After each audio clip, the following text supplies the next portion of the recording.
but also for the rest of the year. So before we get started, I just want to give you a quick briefing on Furoshiki. And it's the Japanese style of gift wrapping using textile, which makes it very eco-friendly and very sustainable.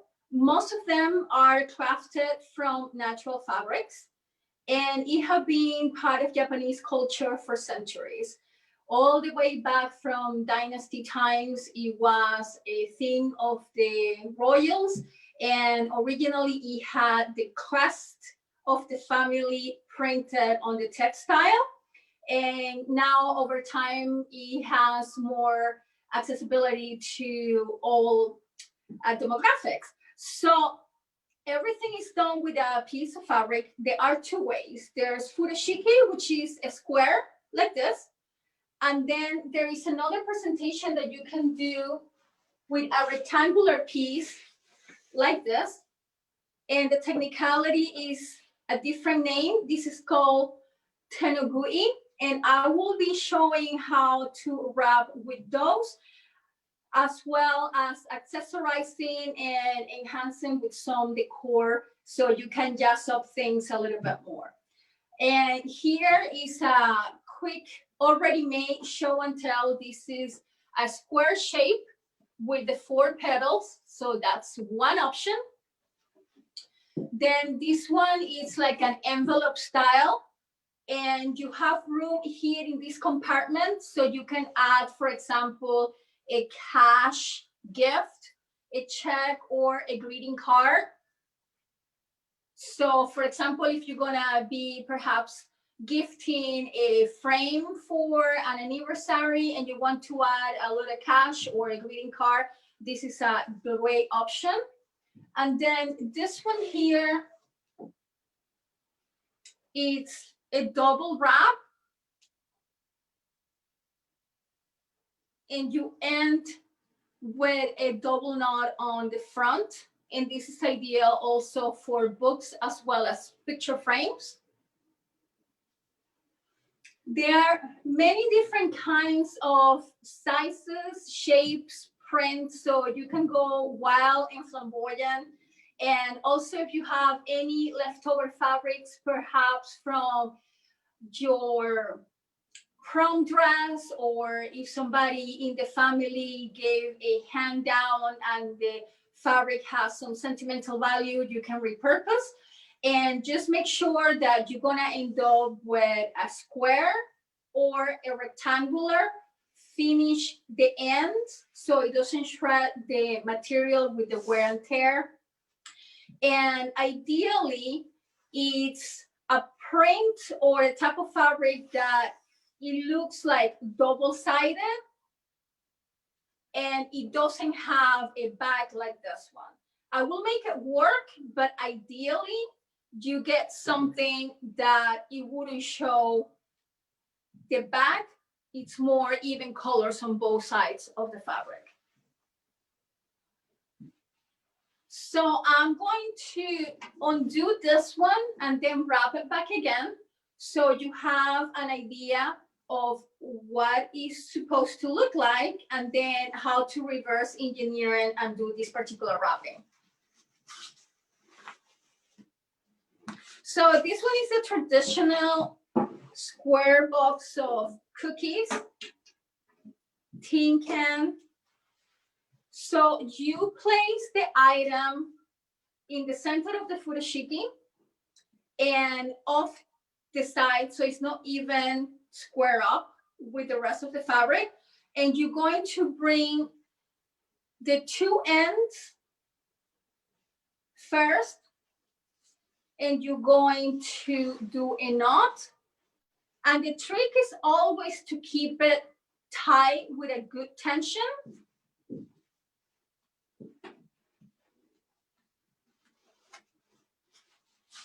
So this is the first part of the wrapping. So it looks like this. Then the 2 opposite sides, you're going to bring it meeting the center of the box, and you're going to do a double knot.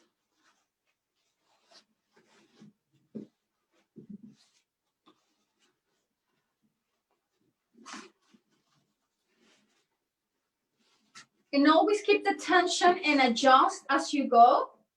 And part of the Japanese tradition is that you pay attention to the details and you always finish off the piece folding the ends of the fabric so it looks like petals.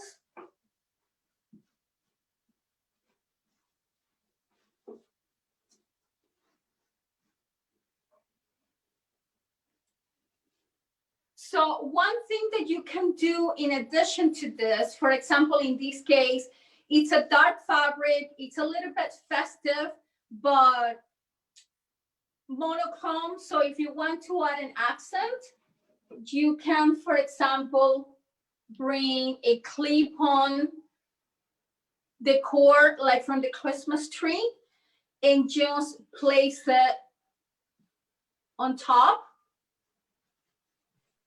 We have a question, if you don't mind me asking. Yes. What should the size ratio of the material to the object be wrapped? So like how much bigger than the object should the material be?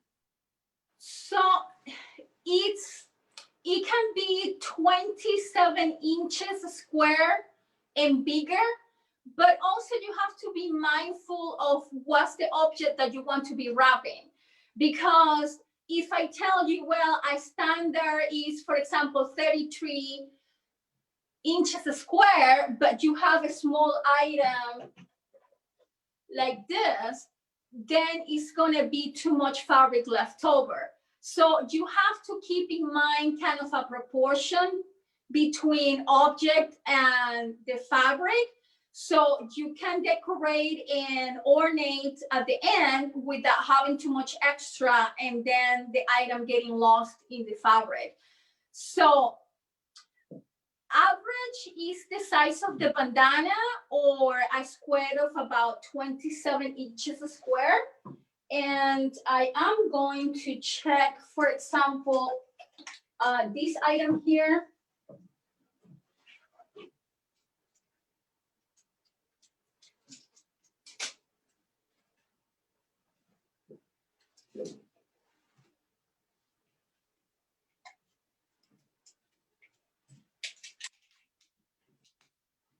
So this one that I have right now, it's 20.5 inches. So this is more like a bandana size, and it will be suitable for a box like this or something like this. So the round box is 4 inches in diameter by 4 inches in height. And the square wooden box is 5 inches on one side and 8 inches on the other side. So I will say kind of 3 times the size of the item that you are wrapping. So this one is 4 by 8, and this one is 20.5 squares. So that gives you a good idea if you want to make your own. Any other questions?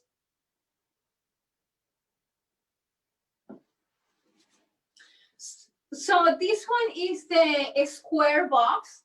And again, you can enhance the presentation by adding a clip-on ornament, and it makes it a little bit more festive.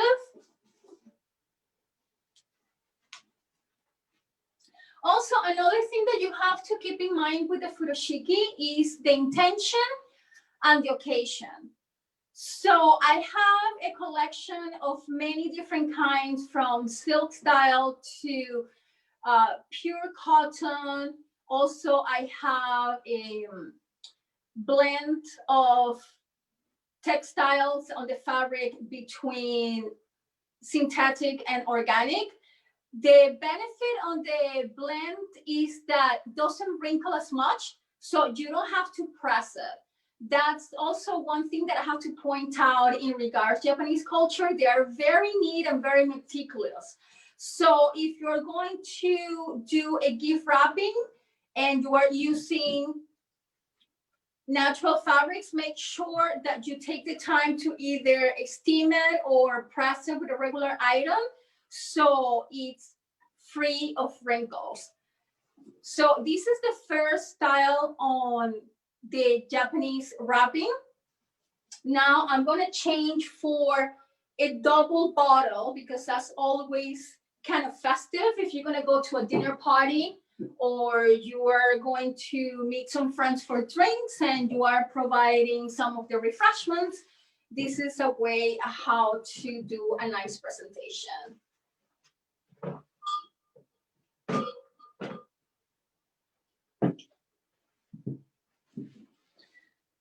So the fact that the fabric is a rectangular shape, this makes it a tenugui, is not a furoshiki. So you have the rectangular piece, you're going to place either 2 cans or 2 bottles, and you're going to leave a little bit of a space in between.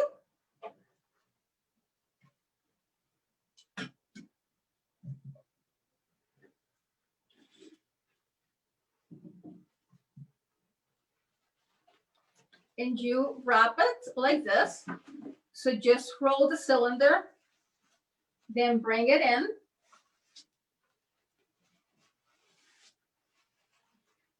And you're going to do a double knot.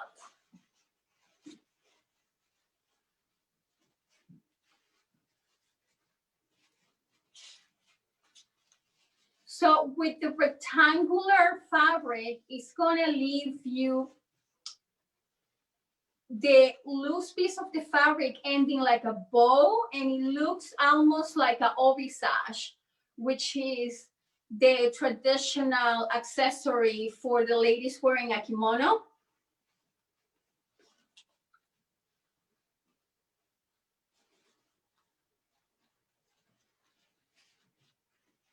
And always pay attention to the details at the end. And because it has the double knot, it can serve as a handle as well, and you transport it easily. If you're going to do, for example, a display, one thing that you can do to jazz it up a little bit is to add a pair of chopsticks.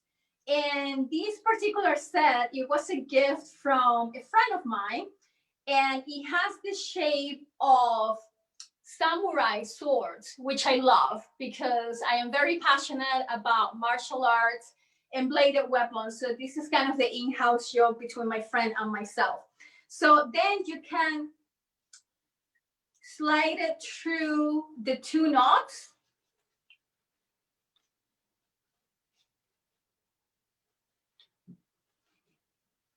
And that makes a different presentation.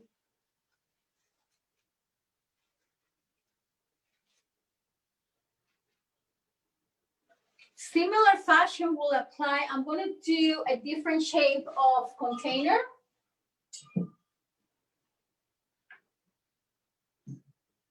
And this one is going to give me a different look, and I'm going to end up with much more extra fabric because the proportion between the 2 bottles and the rectangular is much greater.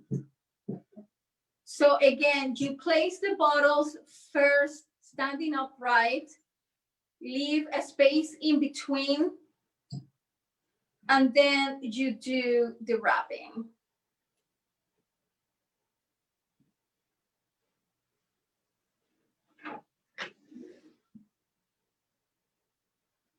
So one variation that you can do in this case, since we're going to end up with a lot of fabric, after you do the double knot,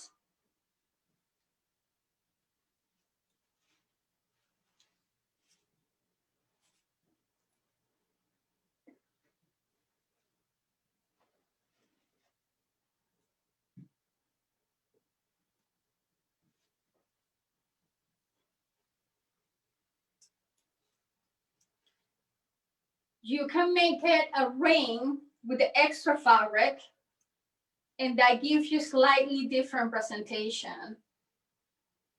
Actually, I'm going to undo one.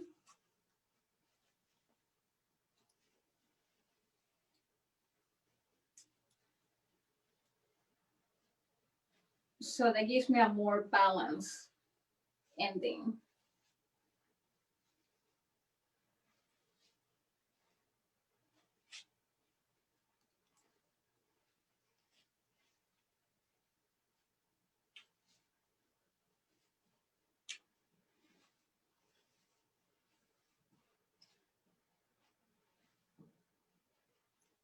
And you always take care of the ending piece of the fabric and fluff it off a little bit, so it looks like petals.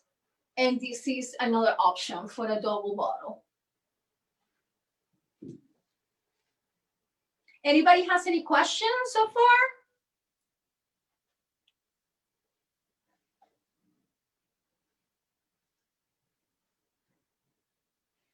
So another quick option for a larger size bottle,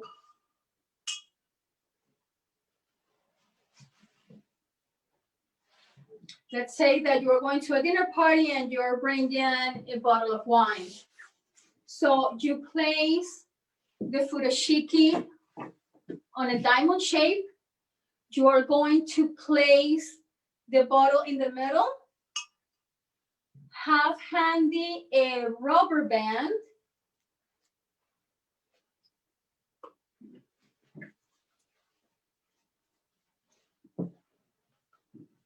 So you place the bottle in the center. You're going to bring the two ends. Then bring the other two ends.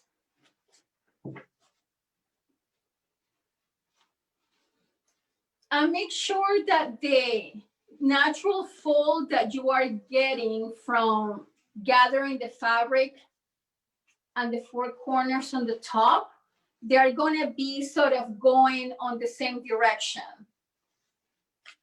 whatever direction you pick.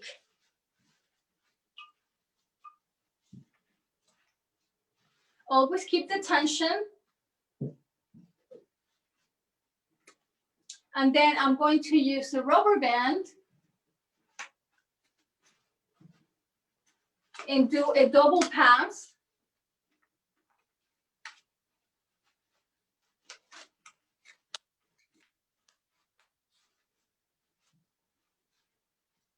One of the advantages of using furoshiki is that you don't have to worry about tape or getting the wrapping material wrinkle, because the fabric is going to be flexible and follow any shape.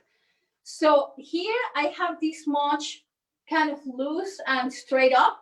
So I'm going to fold like petals and tuck it in underneath the rubber band. So you hide the mechanics.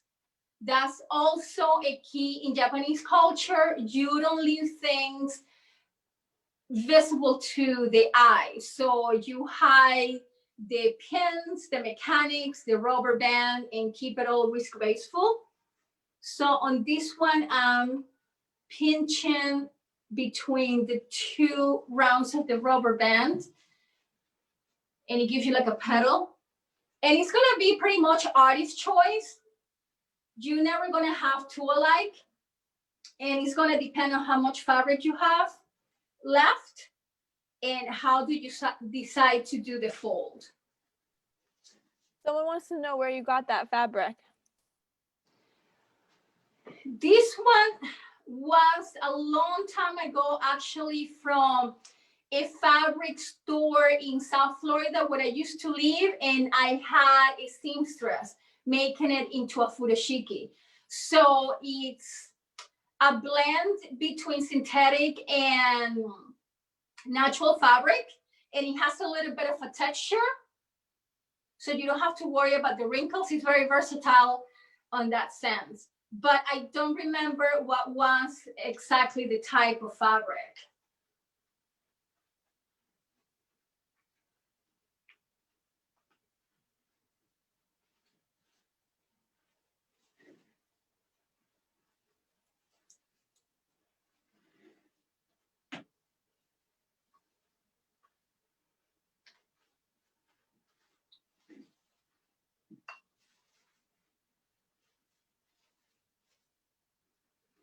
So this is a very effective and not time consuming how to do a gift wrap presentation for a bottle of wine. Also, if you want to jazz it up a little bit, one thing that you can do is, for example, I have this tassel here.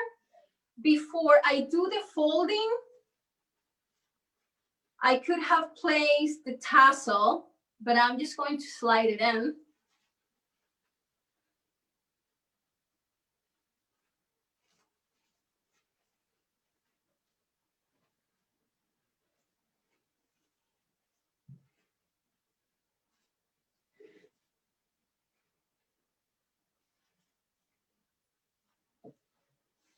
And that's a little accent that you can add to the presentation to make it more tasteful and appealing. So this is another way how to do a bottle. Let's see. Well, since the library is hosting the event, I'm going to show how to wrap a few books. So I'm going to get 2 hardcover books.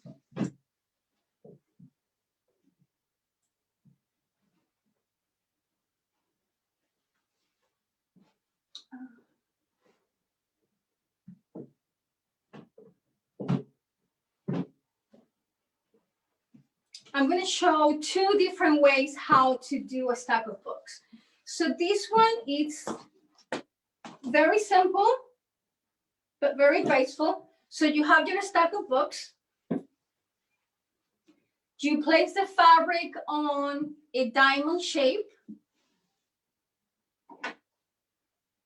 The stack of books, you place it sort of in the middle.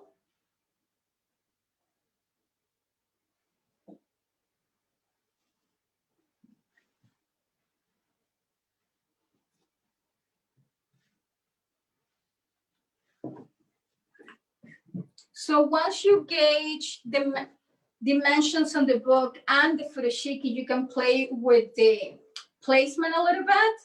So I'm just going to move it more to one side.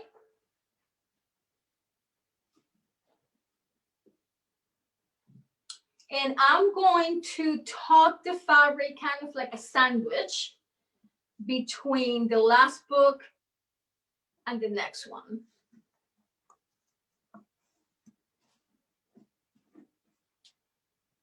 And keep some tension going here.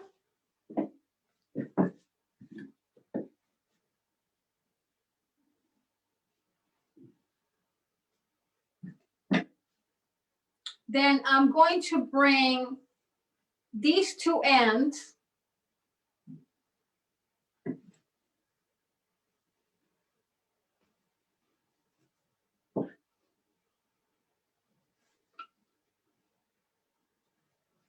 and do a double knot.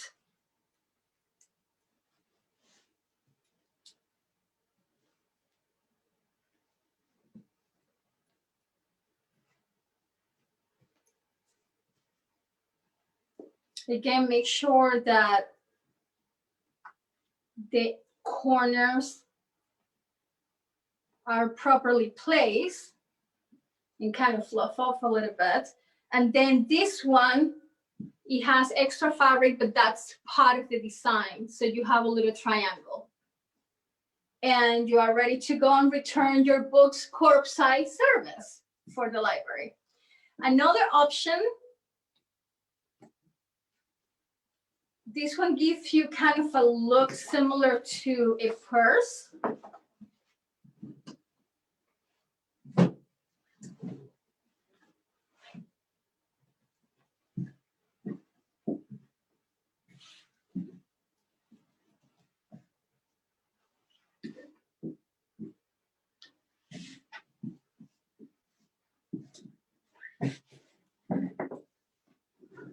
So always try to keep the fabric straight and without any wrinkles. So I need some gap in between. So I leave like that much space between the 2 books and then sort of reverse it.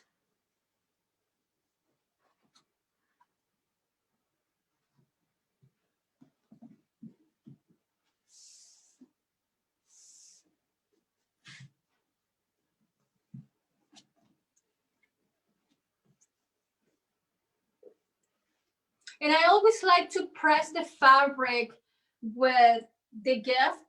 If it's a book, I try to put a little bit of the fabric between the pages of the book because that's going to keep better tension. So we have this space here. We bring the fabric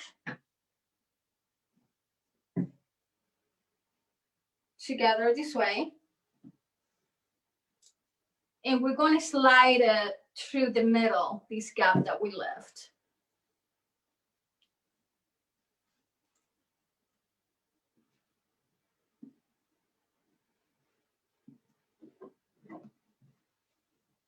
So you fold it, and this is going to give you the handle.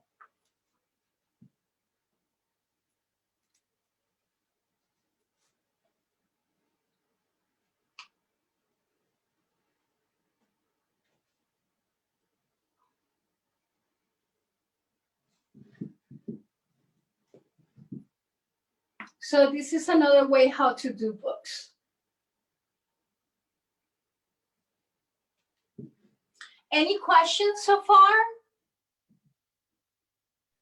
Someone asked, I believe they're referring to the actual fabric. Can you buy them already made, or do you have to make them? So I think in when you're referring to something as a Furoshiki, like, is that like, can you buy that? Okay, so there are two approaches to the Furoshiki. One, you can make your own if you're crafty and you want to upcycle, recycle, repurpose fabrics that you already have in your possession. But also they are specialty stores and gift shops that they carry Furoshiki and they are specially made as such. For example, this item here, this is a limited edition from a Canadian graphic designer. The print is very Japanese, and it came like on a kit with a ribbon, so you can do some accents, and it came with the card matching the fabric. So this one was purchased from a specialty store. You can go either way. Furoshiki, it can go from $15 retail all the way up to $800 if it's pure silk. So there's different price points. Some materials are very elaborated with beautiful print. And actually, there's a whole culture and way of wrapping. So if the fabric, the Furoshiki, has a double side, depending on how you're doing the wrapping, you can end up with an accent, for example, on a rectangular piece with a different print on the side. So you can get very fancy and very elaborated if you go to a specialty store. In Japan, there are actually especially design retail stores that it's all around Furoshiki. And they have people on site demonstrating ongoing different ways how to use their goods for souvenirs and take, as presents for different occasions. So you can go either way. You can make your own or you can purchase it. I do have here locally a Japanese designer. She actually gifted me this item. And this is a vintage Furoshiki. The print is only on one side and it's kind of white on the backing. And this came from an airline.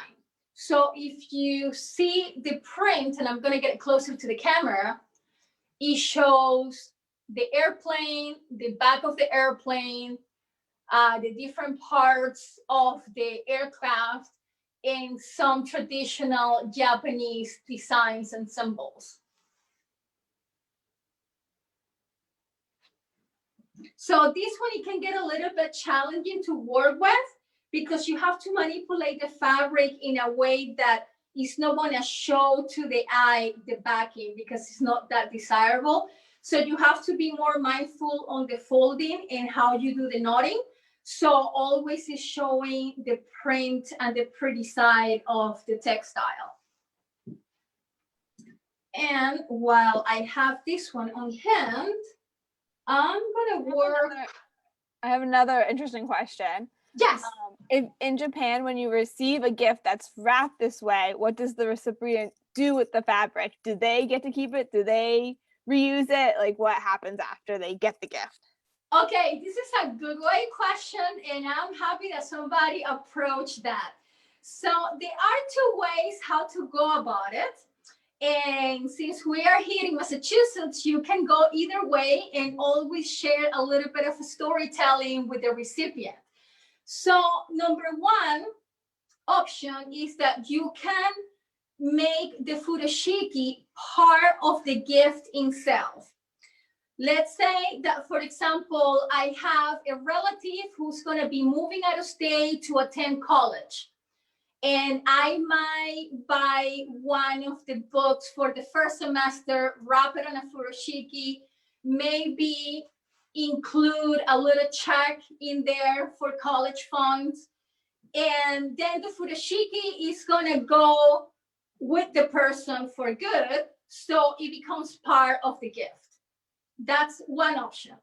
But on the daily basics, the way that it works, and this is going to be a little bit humorous, is sort of Tupperware style here in America, that you give it to the person is going to take the goods and then returns it to you, and usually with something in it as a gesture of appreciation, returning back the furoshiki to you.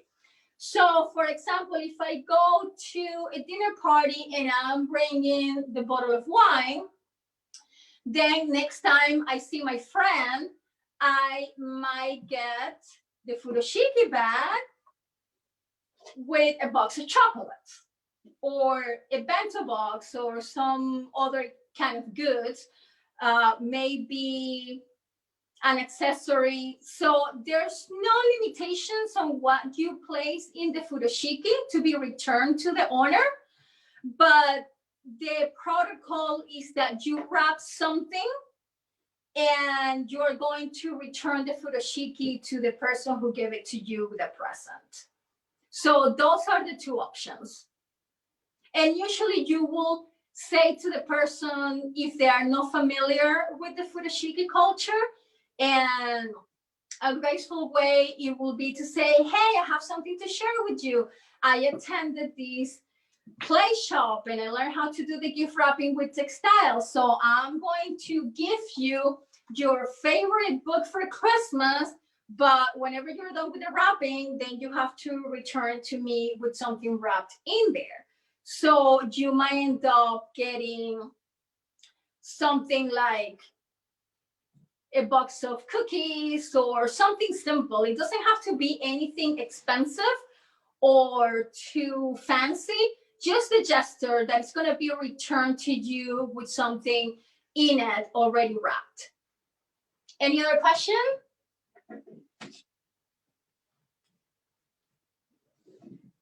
So I'm going to do kind of odd shape. So this is an hexagon.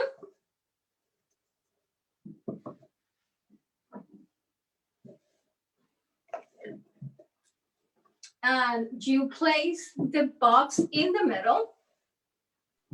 One more quick question.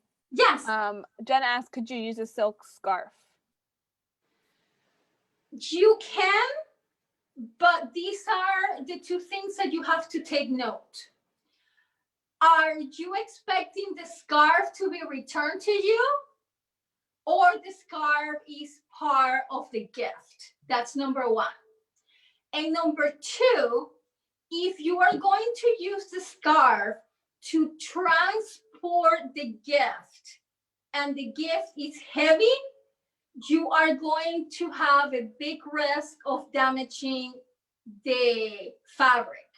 So you have to be mindful on the proportion of the thickness of the material and what are you transporting. Like for example, here I have 2 books. So if the books are heavy and I have a thin silk scarf, that's not going to be suitable. So I wouldn't go that route. But yes, you can certainly use bandana, you can use a scarf, you can use a square piece of fabric. You can actually reuse a part of a kimono, of a sari, if you have any of those like cultural garments. So there are many different things that you can do in regards to the use of fabric. Any other question?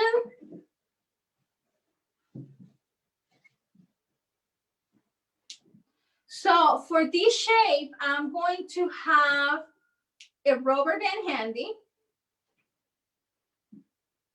I place the item sort of in the middle. I bring the 4 corners up to the top.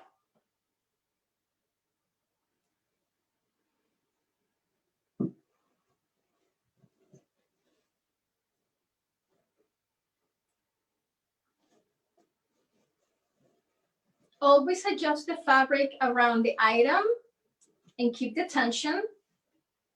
So I'm going to use the rubber band.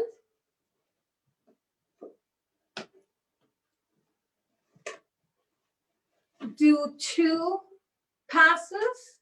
Actually, I'm going to do 3 because I have plenty of room here. And you always want to keep the tension.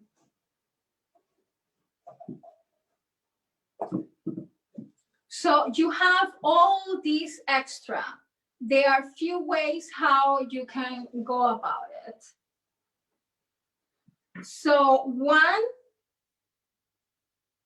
you can just kind of twirl the fabric a little bit beforehand.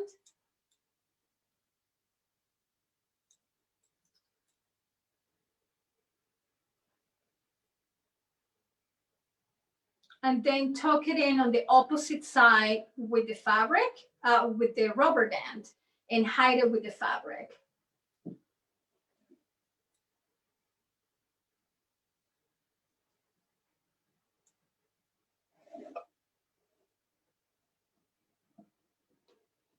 And this is something suitable for any age, which I love, as well as any gender. For example, if I'm going to present a gift to a male friend or a fellow performer, I have a particular selection of furoshiki for gift wrapping.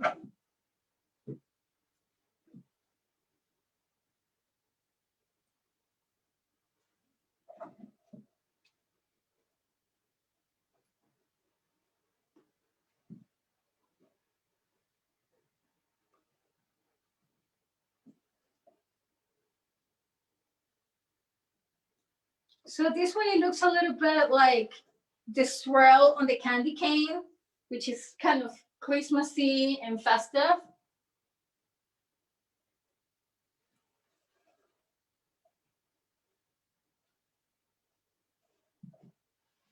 Any other questions? Yes, there is a question. Someone wants to know how you became interested in this and how did you learn to do it? Oh, so my personal story here is that part of my heritage is Japanese. And that kind of got hush-hush in the family tree at some point. And I started to kind of do my soul search, and I found out about that part of the family. So that was one of the factors that sparked my interest.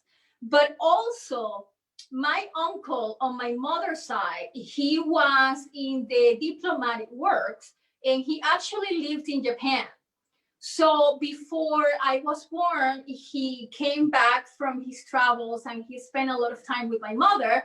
And he taught her about ikebana, which is the Japanese art of floral design, and the interest on the different textiles and fashion. So that kind of got passed down to me later on in the years. And then in 2006, I was living in South Florida at the time. I got heavily involved with an organization called the Morikami Japanese Garden and Museum. And I was part of the performing group for the annual festivals. And I was very involved in all their educational programs. So I got more involved hands-on on the different arts. So I practiced ikebana. I did some Japanese calligraphy with the writing of kanjis. I got very passionate about furoshiki because it's so charming, sustainable, eco-friendly, and it's just a lot of fun to play with fabrics, and you don't have to worry about any waste or damaging the wrapping paper, which sometimes can be a little bit frustrating if you are not too skillful on that art. And then it just adds a little something to bring the party on anywhere you go. You can look like a rock star and make conversation with anybody at any given time by having a furoshiki on hand. So it's a combination of many different things. I have been doing these educational programs since 2007. And I have been very fortunate that I got attention from the Consulate General for Japan in Miami. So they were sponsoring and promoting my endeavors for 2 consecutive years when I lived in South Florida before I relocated to Massachusetts. And I have been very fortunate to share this craft with people in 10 different states.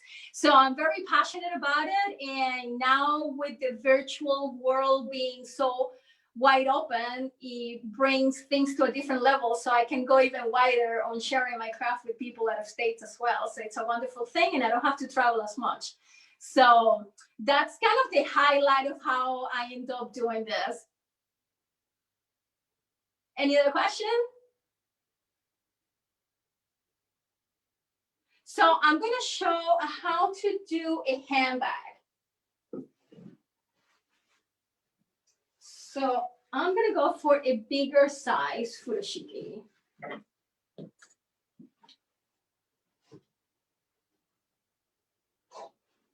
So this is kind of more heavy duty and much larger size. This one is, so you can have an idea what I'm working with. This is 43.5 inches square. So I'm going to clear out the table here and show you a few tricks.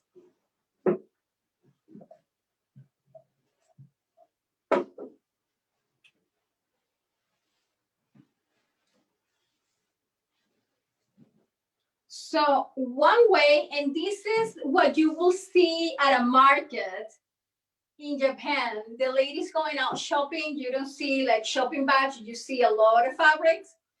So how you do kind of eco-friendly shopping bag with a piece of fabric. So you place this in a triangle on the reverse side, so kind of on the back end, because then you're going to reverse the knotting.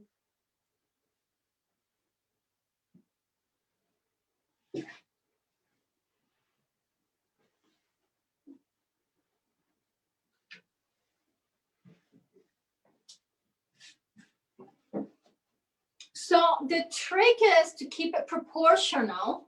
I have my triangle here. So I'm going to go kind of to the end.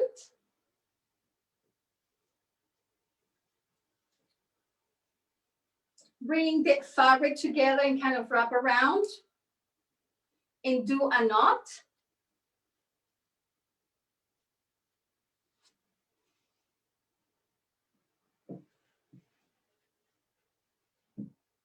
So it's about halfway.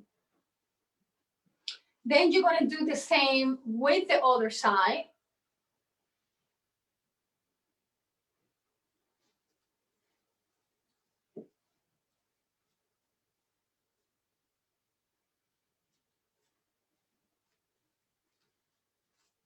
And the idea is to keep it kind of even on the proportions. So I have pretty much the same amount of fabric from both sides taken. Then I'm going to flip the fabric. So this is the more colorful side.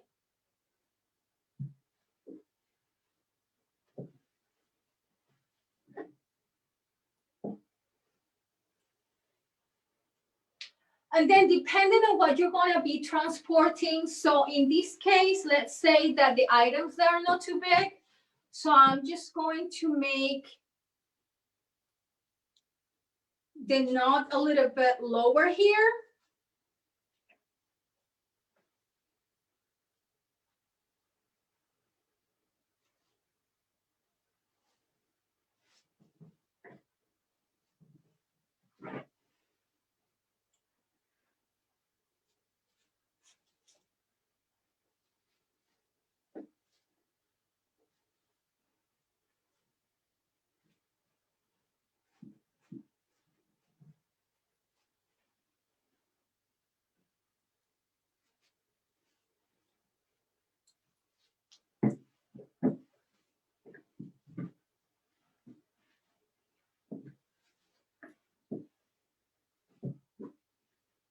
So you place the knot on the inside, bring it in, give it some room to follow the flow of the fabric. Then you're going to make a double knot on the top.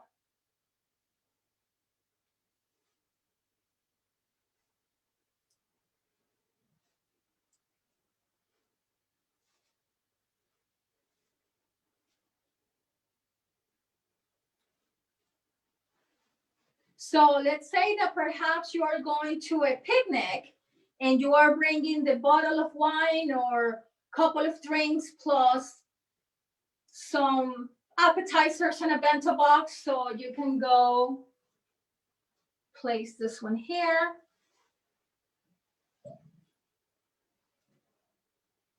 Place this one here.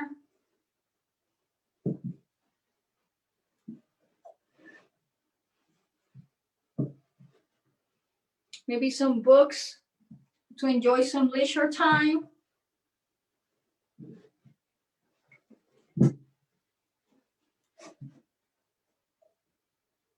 And you have a sack that you can change size at any given time by the amount of fabric that you take on each knotting. And you can place it on your shoulder and travel with it as well.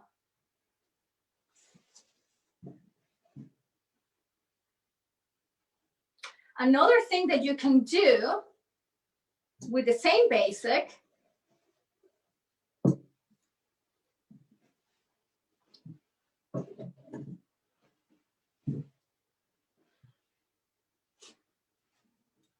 is that once you have this much done with the design, instead of use it as it is, you roll the fabric multiple times, and that's going to kind of make it shrink a little bit.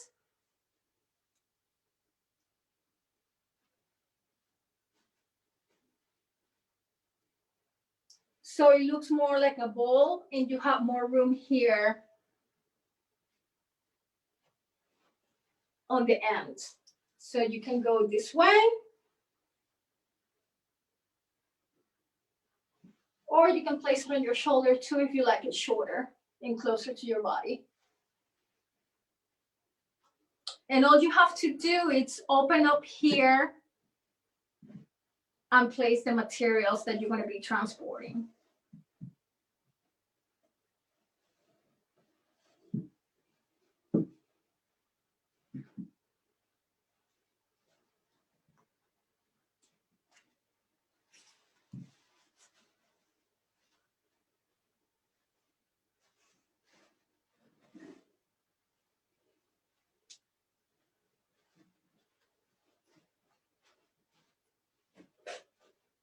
So as you can see, there's a lot of things that you can do with a piece of a square fabric. And you don't have to be a seamstress. You don't have to be a designer. You can make amazing things just like magic with a piece of a square cloth. Any other questions?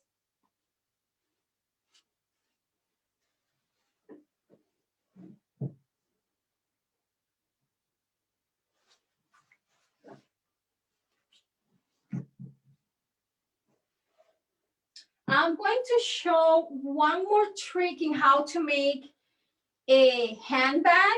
This time, it's going to be with a pair of brass rings. So let's say that perhaps you got tailor-made a dress and you end up with some extra fabric that you don't know what to do with it. Well, this is a great way how to repurpose leftover material.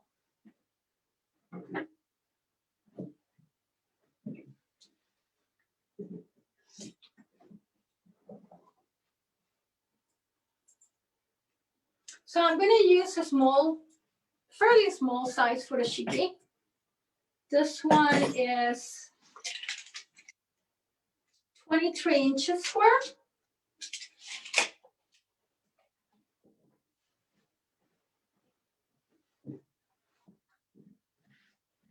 So this particular furoshiki, it was gifted to me. It was done by a friend of the lady who makes the furoshikis for me here locally.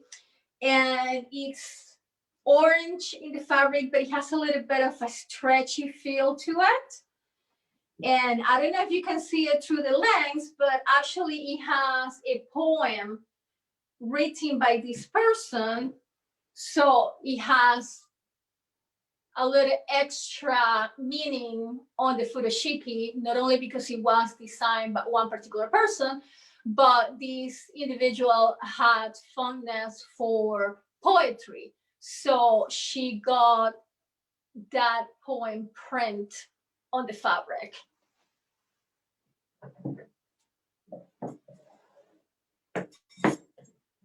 So there are two ways how you can do this. I have two rings made of brass.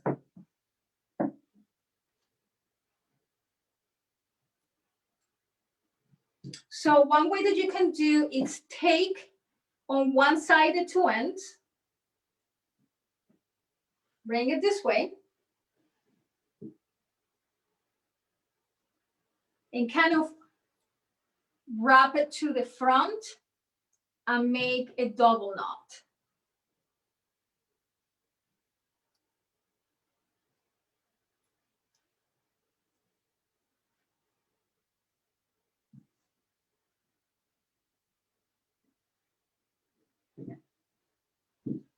Then you do the same thing on the other side with the other two remaining points.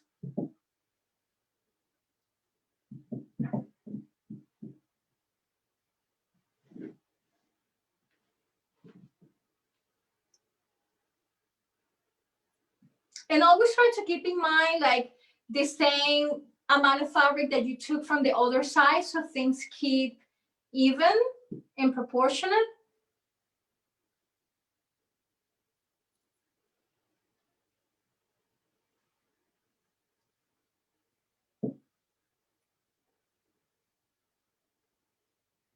And then you adjust.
So here you have your handbag.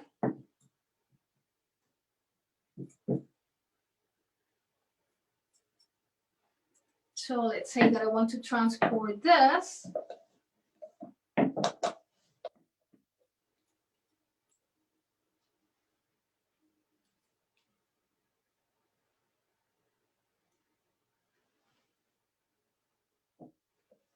Any questions about any particular wrapping? Anything that you want me to review a second time? We're running on 8:01, so I want to be mindful about everybody's time, and we can open for Q&A.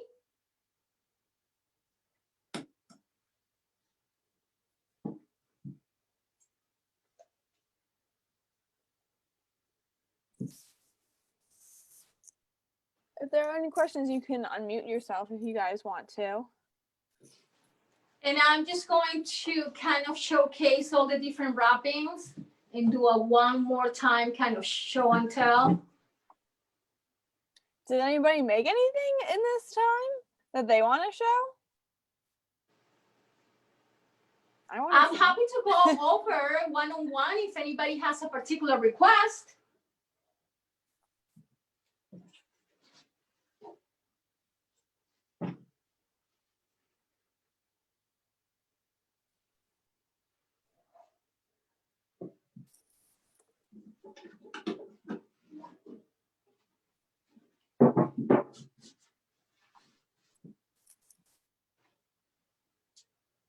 It's so time efficient too. I feel like you did all of those much faster than I could wrap like one present in regular wrapping paper. Like I feel like once you know how to, yeah, I feel like once you know how to do it, you just do it real quick and you're done. No tape, no scissors, no nothing.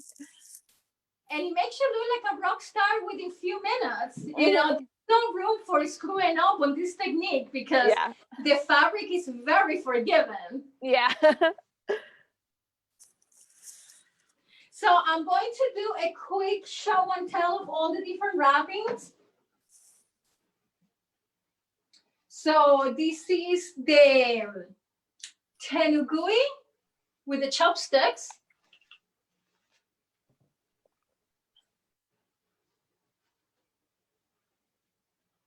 This is another tenugui, which is the rectangular piece of fabric with a handle in the middle, a ring made with the same fabric.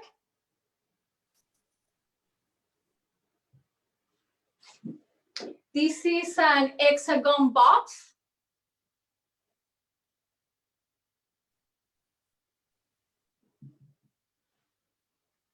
These are the two books with the handle.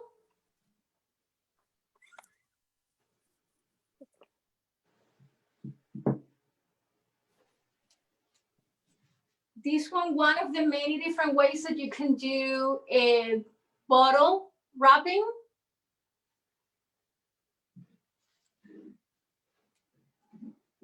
This is a square box with the accent.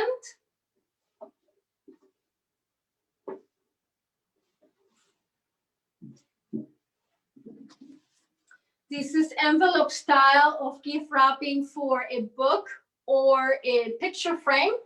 And you can add a greeting card or extra things. Like, for example, I have a butterfly here. So if you want to add a little something here as an extra decor, you can do something like this.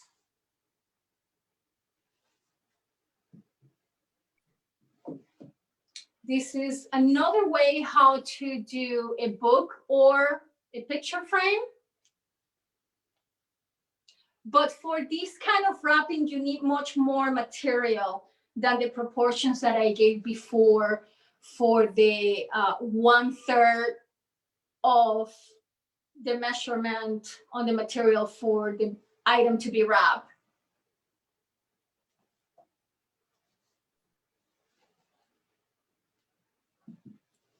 And then this is the handbag.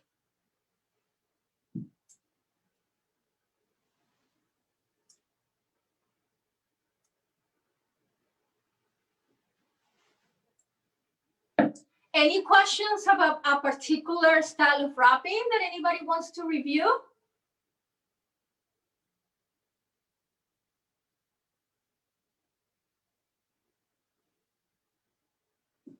And I can do one more.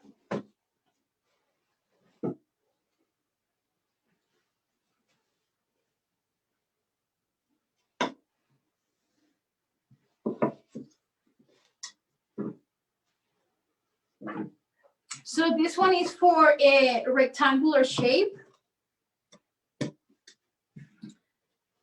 Place the furoshiki kind of on a diamond shape. The rectangular goes in the middle. So I'm going to bring the fabric on the larger side and do a double knot.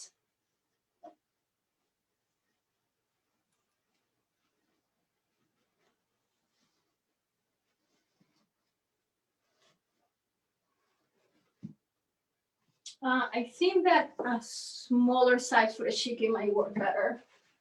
Let's see.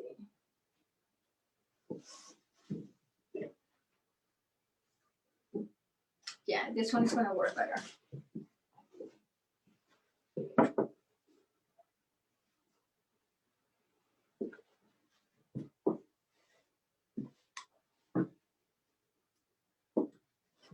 This is a bandana, by the way.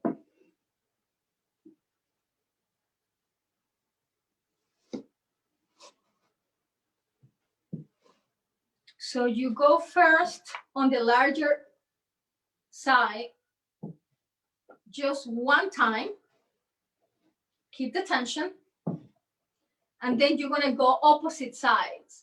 So you're gonna tie up this with this.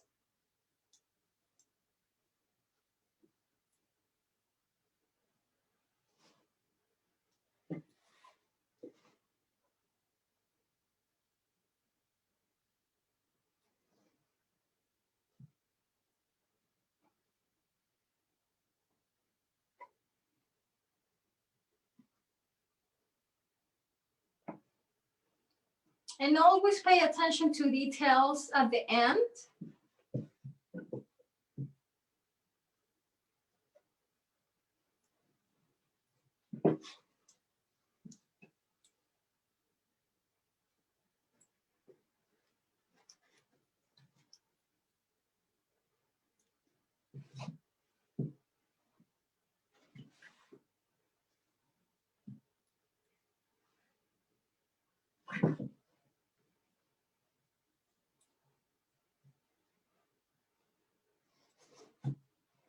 So you do the same thing on the opposite side, so you end up with two bows.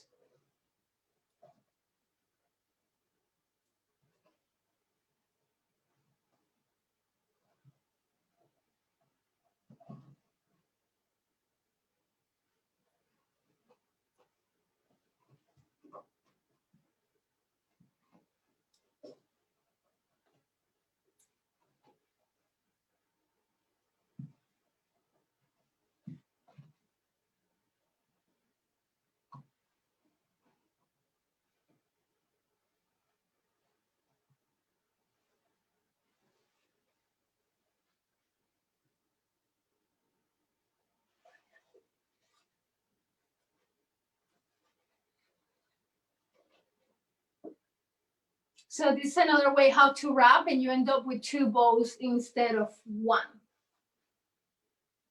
Any other questions or suggestions? Anything that somebody would like to review a second time?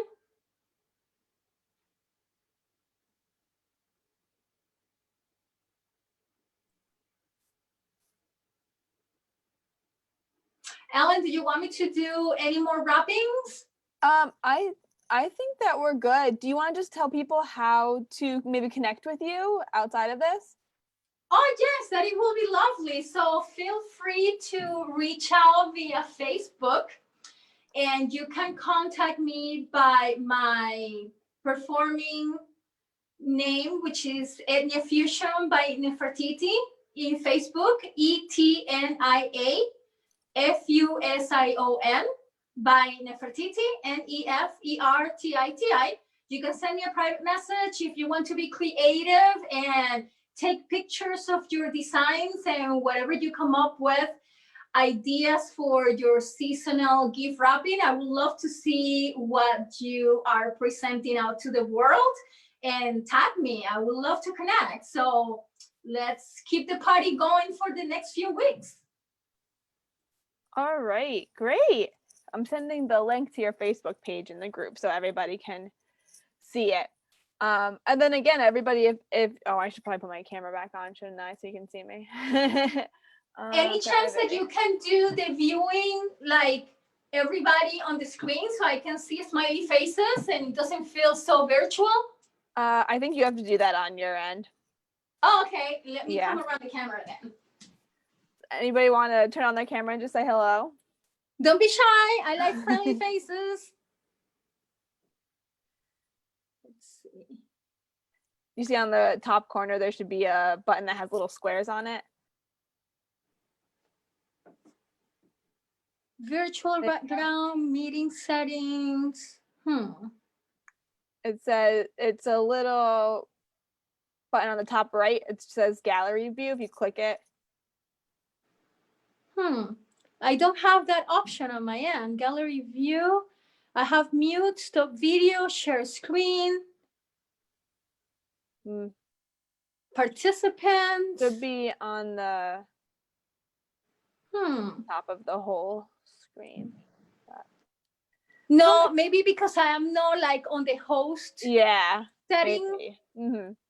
Well, a few people have dipped out, so I think it's okay. Thank you, Matt, for showing your face. Hello. But I think that we are probably good to wrap it up. Thank you, everybody who's here, for coming. Thank you, Nefertiti, so much. I think this was a really great program. Thank you for all your help and your insight on this art that I think was new to everybody. So thank you so much. Delighted to share my craft with other people. Thanks for everybody to attend on a Tuesday night and bring on the party. And again, I would love to connect outside the library platform. So send me a note and pictures, and I love to see if you get creative making your own furoshiki or if you get hands-on on a specialty items. Either way, just share with the world. Yeah, sounds great. Thanks again. Have a good night, everybody. Thank you. It's fun to watch. Bye. Thank you.